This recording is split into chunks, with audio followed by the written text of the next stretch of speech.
Серија експлозии одекна утрово во српската фабрика за оружје Слобода во Чачак.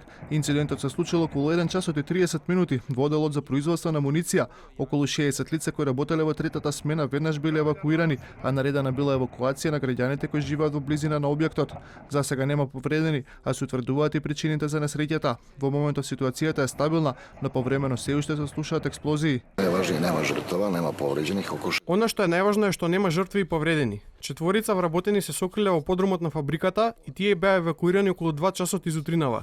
Првата детонација се случила во магазинот за муниција. Српската премиерка Ана Брнабич вели дека најважно е тоа што нема повредени, и најави казни за одговорните за инцидентот. Од Српското министерство за внатрешни работи велат дека добро е што експлозијата се случила во магазин за готови производи, инаку последиците би биле многу поголеми, а првиот човек на Министерството за одбрана очекува пожарот целосно да биде изгаснат во следните 2 дена. Очекуваме да ćemo tokom vikenda u potpunosti Очекуваме во текот на викендот пожарот целосно да биде изгаснат, за да може другиот дел од фабриката од понеделник да продолжи со работа. Ако е потребно ќе ангажираме и хеликоптери, зашто е можно побрзо да го гасиме пожарот.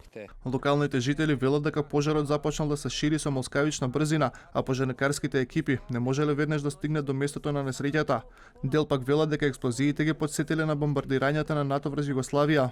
Кога ја слушнав првата експлозија, излегов да видам што се случува. Ги земав само најважните работи и заедно со фамилијата избегавме кон центарот на градот. Најпрвим помислив дека има огномет, но кога погледнав низ прозорецот видов дека е многу сериозно. Слушнавме неколку експлозии. Веднаш се спакувавме и го напуштивме домот. Синоќешниот инцидент не е прв во оваа фабрика. Во 2010 година при експлозија повреден бил еден работник, а неколку години подоцна уште двајца вработени настрадале при експлозија во производствената линија.